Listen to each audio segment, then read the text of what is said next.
Shalom à tous et bienvenue dans cette deuxième partie dédiée à Sukkot et les figues de la dernière récolte.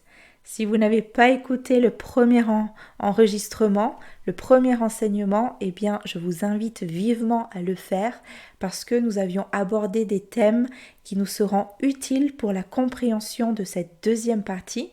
Et pour juste un bref rappel, dans la première partie, on avait commencé à parler des 7 espèces ou alors des 7 fruits que l'on retrouve durant la fête de Sukkot, qui est aussi associée à la récolte. Et nous avions plus spécifiquement parlé de la figue. On avait vu toutes les vertus thérapeutiques que possède la figue, mais pas seulement. On avait aussi vu ce que symboliquement parlant, ou on va dire bibliquement parlant, elle représente. Alors voilà, donc je vous invite à réécouter, ou plutôt à découvrir la première partie si vous ne l'avez pas encore fait. Alors cette deuxième partie sera consacrée à un passage de la Brit Hadasha, de l'Alliance renouvelée, ou alors ce qu'on appelle le Nouveau Testament, où l'on trouve Yeshua, notre Messie, Jésus, qui maudit un figuier. On s'était posé la question, pourquoi ce geste? Qu'est-ce que cela signifie? Alors, ce cours est dédié justement à répondre à cette question. Pourquoi Yeshua a maudit le figuier? Pour commencer, nous allons lire le passage en question. Il s'agit de Marc 11, les versets 12 à 20. Encore une fois, parfois je coupe certaines parties et je ne prends uniquement ce qui nous intéresse ici. Alors je lis. Le lendemain, après qu'ils furent sortis de Béthanie, Yeshua eut faim. Apercevant de loin un figuier qui avait des feuilles, il alla voir s'il trouverait quelque chose. Et s'en étant approché, il ne trouva que des feuilles, car ce n'était pas la saison des figues. Prenant alors la parole, il lui dit que jamais personne ne mange de ton fruit. Et ses disciples l'entendirent. Le matin, en passant, les disciples virent le figuier séché jusqu'aux racines. Alors ici, on peut se poser une question. Qu'est-ce qui se passe exactement dans ce passage? Pourquoi Yeshua, eh bien, il maudit ce pauvre figuier? Parce que, donc, on s'imagine un peu la scène. Yeshua eut faim sur la route, il vit un figuier, il voulut en manger les fruits, mais il n'y avait rien. Et en plus, le texte nous précise que ce n'était tout simplement pas la saison des figues. Alors pourquoi Yeshua s'attendait-il à avoir des figues sur ce figuier? Et en plus, pourquoi il l'a maudit? Alors, avant d'en comprendre le sens, il est important de contextualiser ce passage. Alors, si on lit les passages qui précèdent le chapitre 11, on apprend que Yeshua et ses disciples se trouvaient à l'approche de la fête de Pessah, qui est la Pâque. Alors, Pessah approchait, Yeshua et ses disciples partent de Béthanie pour se rendre à Jérusalem, parce qu'ils désiraient justement célébrer la Pâque à Jérusalem, qui est d'ailleurs l'une des 3 fêtes de pèlerinage où il faut se rendre à Jérusalem. Alors pour ce faire, Yeshua et ses disciples n'ont que 3 kilomètres de marche à entreprendre. Et en chemin, Yeshua a faim. Voyant un figuier sur le mont des Oliviers, il s'en approche, et malheureusement aucune figue à se mettre sous la dent. Il faut savoir déjà qu'il existe des variétés différentes de figues en Israël. Nous trouvons par exemple la Yafa, mais aussi la turque, ou bien encore la Chachoubi, la capricieuse rouge, la capricieuse violette, enfin bref, il y en a plusieurs. Et toutes ces sortes de figues apparaissent sur les branches au début du printemps, c'est-à-dire vers mars-avril. Mais elles ne commencent à mûrir qu'au mois de mai. Alors rappelons que Yeshua et ses disciples sont à quelques jours de la célébration de Pessah, qui, elle, a lieu au mois de Nissan du calendrier hébraïque. Et le mois de Nissan correspond sur notre calendrier grégorien au mois de mars-avril. Et spécifiant également qu'en Terre Sainte, la récolte de figues a lieu à partir du mois de mai jusqu'à novembre. Alors on a envie de dire une chose ici. Il était tout à fait normal que Yeshua ne trouvât aucune figue sur cet arbre parce que ce n'était tout simplement pas la saison. Parce que si il se trouvait justement à la saison de Pessah, enfin c'est pas ainsi, il se trouvait à la période de Pessah, donc c'est entre mars et avril, et on vient de voir que les figues en Israël apparaissent sur les branches, donc elles commencent à pointer le bout de leur nez, je ne sais pas si on peut dire ça comme ça, mais elles commencent à apparaître sur les branches vers mars-avril. Donc ce n'était pas le moment de les cueillir à ce moment-là et de les manger, donc c'est normal, elles n'étaient pas encore mûres, alors il fallait attendre. Et d'ailleurs, le texte nous précise encore une fois que ce n'était tout simplement pas la saison des figues. Et malgré cela, en le trouvant stérile, notre rabbi, notre maître Yeshua, décida de maudire le figuier pour qu'il ne porte plus jamais de fruits. On peut penser, mais c'est cruel, pourquoi avoir fait cela ? Et on a plusieurs questions en fait qui nous submergent. Pourquoi Yeshua s'attendait à trouver des figues en Nissan, c'est-à-dire mars-avril, alors que ce n'était tout simplement pas le moment? Comment expliquer son acte? Et pourquoi par-dessus tout avoir maudit ce pauvre figuier? Y a-t-il un sens à donner à sa malédiction? Et bien évidemment, la réponse est oui, parce que n'oublions pas que Yeshua agissait toujours avec une grande sagesse et jamais il ne faisait étalage de ses miracles pour simplement surprendre son public. Derrière son agissement se cache en réalité un sens prophétique et profond. On va essayer d'y voir plus clair. Alors rappelez-vous ce qu'on a dit dans la première partie concernant la symbolique de la figue. On avait vu que la Bible utilise l'image ou la symbolique de la figue pour caractériser deux choses en particulier. Premièrement, lorsqu'on parle de figue dans la Torah, ça peut signifier la génération d'Israël ou le peuple d'Israël. Et ça notamment, on l'avait vu en Jérémie 24, versets 1 à 10, mais aussi en Jérémie 29, versets 15 à 19, et encore en Osée 9, 10. Donc tous ces prophètes, que ce soit Jérémie, Osée, lorsque dans ces passages ils parlent de figues, eh bien c'est juste pour comparer, ou c'est pas vraiment une comparaison, mais c'est plus une image qu'ils donnent, une symbolique. Les figues font référence à la nation d'Israël. Alors ici, Yeshua, il a utilisé justement cette même image, donc du figuier, pour symboliser toute sa génération. Et on va voir plus tard pourquoi. Mais encore, on avait vu dans la première partie que dans la Bible, l'image du figuier est évoquée pour symboliser une période de paix et de prospérité dans le pays. On l'avait vu en 1 Roi 4, verset 25, ou bien encore en 2 Rois 18, versets 28 à 32, ou bien encore en Ésaïe 36, 13, 18. Et là, je vais vous lire deux nouveaux passages qui, justement, font appel à l'image du figuier et qui représentent le temps messianique, un temps ou une période de paix et de prospérité.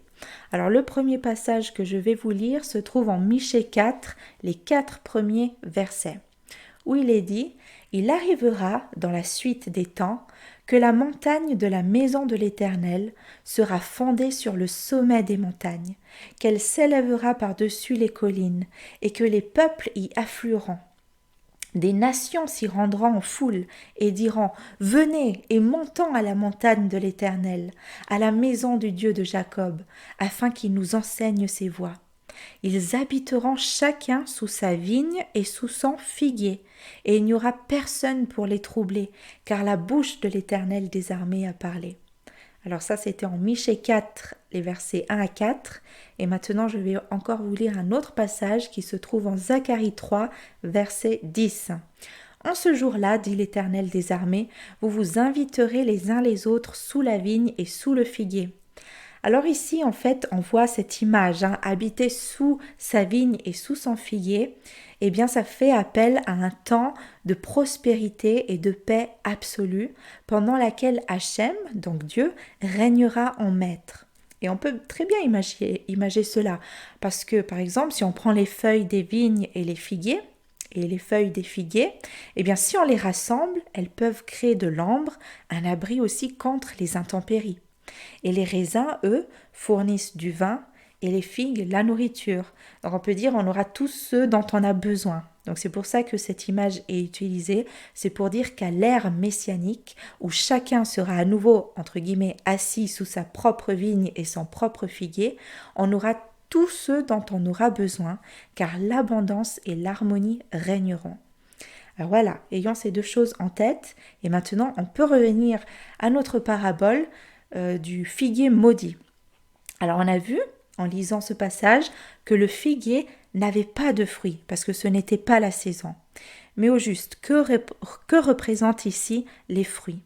Alors pour y répondre, rien de mieux que les avertissements prophétiques de la voix qui crie dans le désert, que l'on a nommé Yohanan, Jean le Baptiste. Alors Jean le Baptiste, il disait ceci: portez des fruits conformes à la repentance. La hache est déjà mise à la racine des arbres. C'est pourquoi tout arbre qui ne porte pas de bons fruits est coupé et jeté au feu. Ça c'est dans Matthieu 3, versets 8 à 10. Les fruits, en réalité, représentent les bonnes actions qui sont produites suite à notre teshuva, à notre tchouva, repentance. Et en fait, ce sont les fruits que nous prodigue l'Esprit de Dieu, l'Esprit Saint de Dieu, qui sont d'ailleurs décrits en Galates 5, verset 22, qui sont l'amour, la joie, la paix, la patience, la bonté, la bénignité, la fidélité, la douceur, la tempérance, et que nous produisons aussi grâce à notre mise en pratique de la Torah de Dieu et qui nous affine chaque jour davantage. C'est cela, marcher dans la sanctification, dans la Kedusha. Alors les fruits, en général, lorsqu'on parle de fruits, des bons fruits, ça représente les bonnes actions. Alors avec toutes ces clés en main, nous pouvons désormais commencer petit à petit à déchiffrer le message de Yeshua qui n'avait pas trouvé de fruits sur le figuier. Et ça, c'était le signe que sa génération, donc la nation d'Israël, n'avait pas porté du fruit digne de la repentance.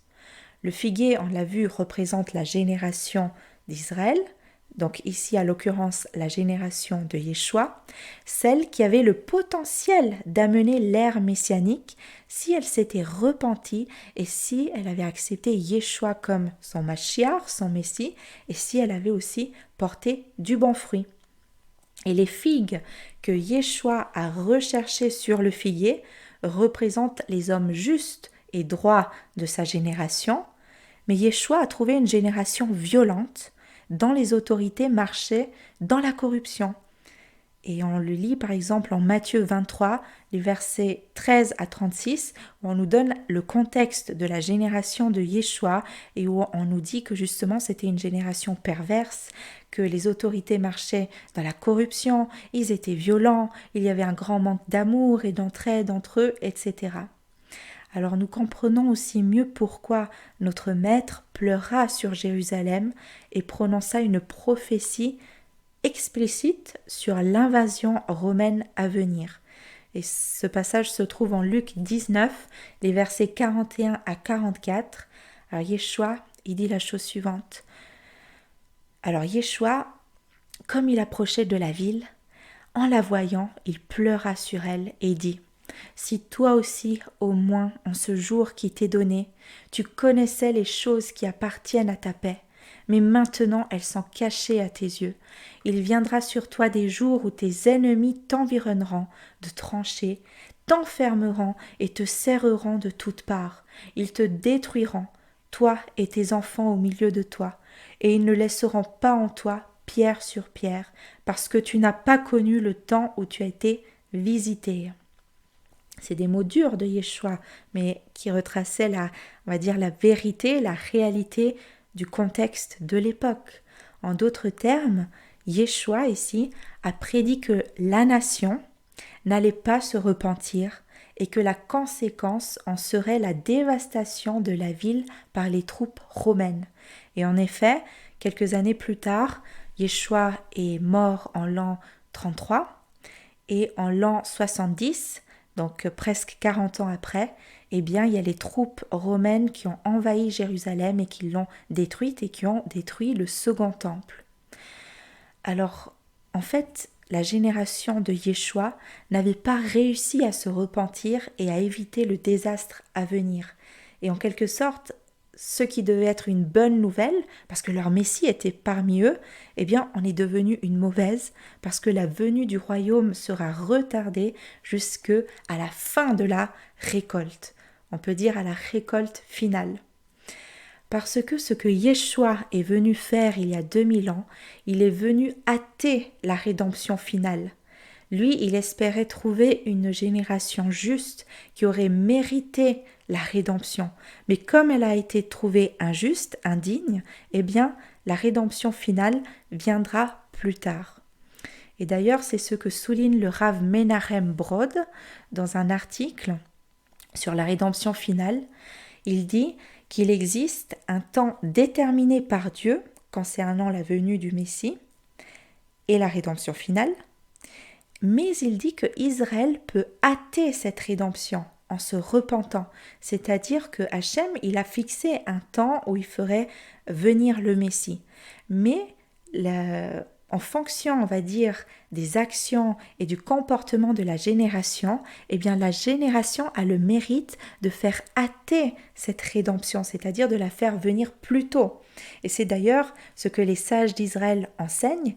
Ils disent que si la génération est méritante, Dieu hâtera la venue de Mashiach, donc du Messie. Et si la génération n'est pas méritante, la rédemption viendra en son temps. Alors, je ne veux pas m'attarder ici sur ce point qui d'ailleurs est essentiel et il y aurait tant de choses à dire. Et si d'ailleurs le sujet vous intéresse, cela tombe bien parce que sur la chaîne Ressourcer sa foi, vous trouvez un enseignement qui a été publié, un podcast qui est intitulé « Prends ton tambourin et danse, le rôle des femmes dans la rédemption finale ». C'est un enseignement que j'ai fait il y a quelque temps, mais qui justement explique bien qu'est-ce que la rédemption finale et qu'est-ce que nous pouvons faire pour hâter la rédemption finale, c'est-à-dire la venue de notre Mashiach. Et bien sûr, même si dans le titre vous trouvez le mot femme, donc quel est le rôle des femmes dans la rédemption finale, eh bien si vous êtes un homme, bien sûr, vous êtes le bienvenu et vous pouvez bien sûr écouter cet enseignement parce qu'au final, le sujet de la rédemption concerne absolument tout le monde. Voilà. Alors, je vais un petit peu continuer un petit peu. Donc, c'est avec ces clés en main qu'il nous faut comprendre la parabole du figuier maudit. Yeshua, en quelque sorte, a cherché le fruit du figuier avant la saison, et symboliquement parlant, ça veut dire qu'il est venu chercher le fruit de la repentance avant le temps fixé. Parce que le texte, rappelez-vous, nous dit que ce n'était pas la saison des figues. Et ça, symboliquement parlant, ça signifie que ce n'était pas normalement la saison, on va dire la période de la rédemption finale. Mais Yeshua, plein d'espoir, il est quand même venu chercher le fruit avant la saison, c'est-à-dire il est venu hâter la rédemption finale et pouvoir introduire le royaume de Dieu sur terre. Mais hélas, comme les gens de sa génération n'étaient pas méritants, eh bien l'ère messianique a été retardée. Il a cherché des figues hors saison, tout comme il espérait hâter le royaume. Voilà. Et en ayant compris cela, nous sommes bien loin de la théologie du remplacement qui est prônée par le christianisme et qui affirme, en parlant de cette malédiction du figuier, que Jésus, eh bien, sa malédiction sur le figuier symbolise la malédiction sur la nation d'Israël, qu'à Dieu ne plaise. C'est pas ça, c'est pas que Jésus ici, il n'est pas venu maudire la nation d'Israël et la remplacer par une soi-disant nouvelle église ou nouvelle épouse. À Dieu ne plaise, parce que Dieu n'a jamais rejeté son peuple. Et d'ailleurs, l'apôtre Paul le dit en Romains 11, 2, il dit « Dieu n'a pas rejeté son peuple. Viendra le jour où il va se remarier avec toute la nation d'Israël et tous ceux qui s'y seront greffés, Et justement, le peuple d'Israël n'a cessé d'être l'épouse légitime de Dieu. Voilà, il n'a pas remplacé son épouse, mais là encore une fois, la théologie du remplacement, c'est tout un autre sujet. Peut-être qu'un jour on en parlera si Dieu permet. Alors ici, Yeshua n'a pas enseigné le rejet d'Israël et son remplacement par une soi-disant nouvelle épouse, mais ce qu'il est venu faire ici, c'est comme les prophètes avant lui, il a prédit la tragédie qui allait frapper son peuple. Durant son ministère sur terre, Yeshua, comme on vient de le voir, a essayé d'éviter le jugement, de dater la rédemption finale, d'amener le royaume de Dieu sur terre. Et comment il l'a fait, il est venu chercher le fruit de la teshuva, de la repentance, qui aurait justement pu hâter la rédemption finale. Il dit d'ailleurs en Matthieu 23, les versets 37 à 39, « Jérusalem, Jérusalem, Yerushalayim, qui tue les prophètes et qui lapide ceux qui te sont envoyés. Combien de fois ai-je voulu rassembler tes enfants, comme une poule rassemble ses poussins sous ses ailes, et vous ne l'avez pas voulu. Voici, votre maison vous sera laissée déserte, car je vous le dis, vous ne me verrez plus désormais, jusqu'à ce que vous disiez, béni soit celui qui vient au nom du Seigneur. » Alors voilà, il a prédit, comme les prophètes avant lui, Yeshua a prédit que, comme vous, ma génération, vous ne vous êtes pas repentis, vous ne produisez pas de bons fruits dignes de la repentance, eh bien, vous auriez pu avoir le mérite de faire venir la rédemption finale, mais au lieu de cela, vous avez échoué. Et bon, d'ailleurs, notre génération, encore aujourd'hui, elle échoue parce que voilà, il faut vraiment que les gens fassent vraiment teshuva et viennent à la repentance, qu'ils reviennent à Dieu, qu'ils produisent des fruits dignes justement de la repentance, c'est-à-dire l'amour gratuit. Il y a plein de fruits qui d'ailleurs sont prodigués grâce à l'étude de la Torah et à sa mise en pratique.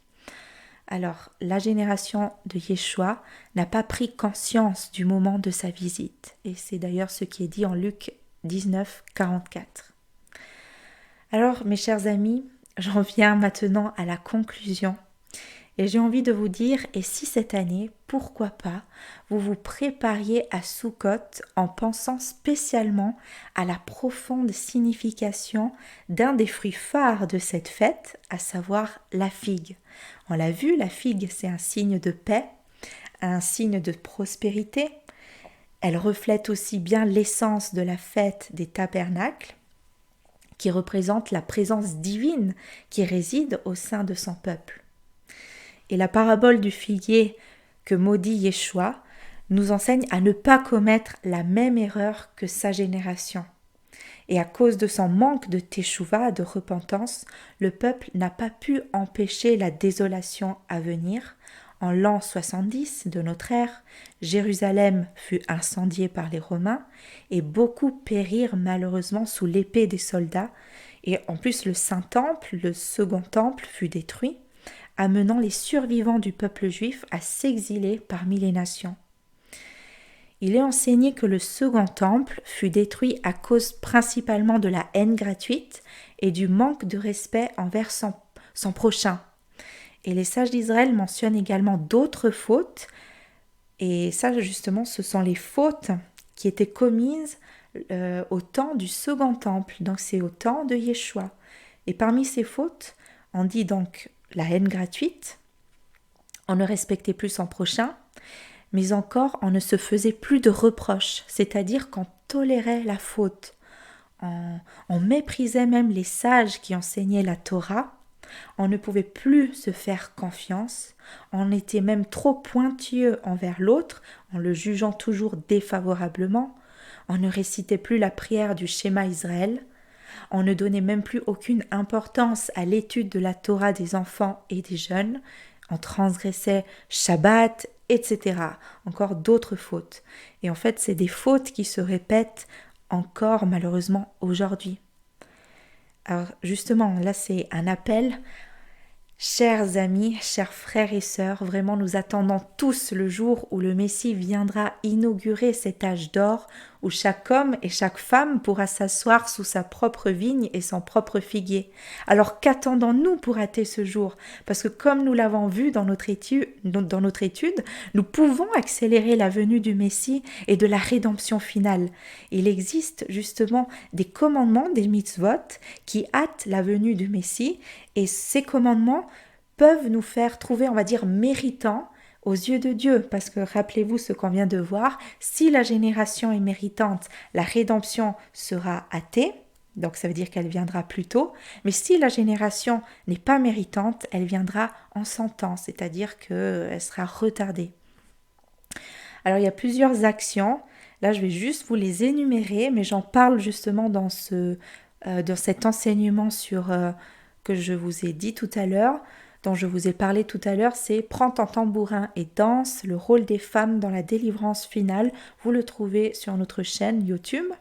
Alors parmi ces actions qui permettent de hâter la rédemption finale, nous avons bien sûr la repentance, la prière, demander à Hachem qu'il fasse venir Mashiach, Messie de notre temps, dans notre génération.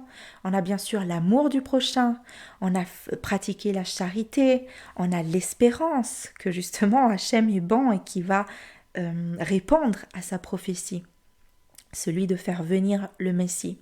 C'est de renforcer aussi notre foi et d'étudier et de mettre en pratique bien sûr la Torah.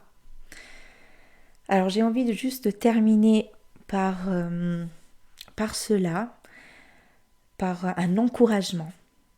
Alors comme la fête de Sukkot approche, après ça dépend à quel moment de l'année vous écoutez cet enseignement, mais en tout cas si vous l'écoutez au moment où je l'enregistre, eh bien on se trouve à 1 mois et demi de Sukkot.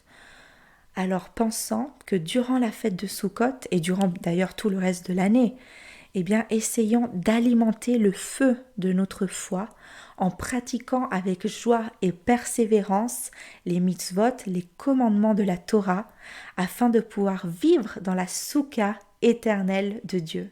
Amen. Et nous n'avons pas choisi ces mots au hasard, parce que saviez-vous que le feu, parce que j'ai dit alimentons ce feu, mais est-ce que vous saviez que le feu de l'autel du Saint-Temple était alimenté à l'aide de quoi? À l'aide de branches de figuier, encore lui. Et rappelons-le, la séphira c'est l'attribut divin émotionnel, ça on l'a vu dans la première partie de l'enseignement. On a vu que la figue, son attribut divin, c'était Netzar, ça veut dire la persévérance, ça symbolise l'éternité aussi et la dominance de la Torah.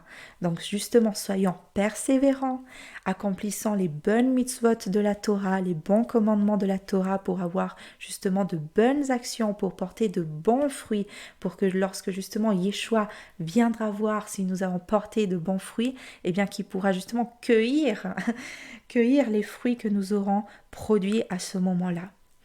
Alors, il ne me reste plus qu'à vous souhaiter, chers frères et sœurs, une excellente fête de Sukkot en dégustant les figues de la dernière récolte. J'espère que cet enseignement vous a plu.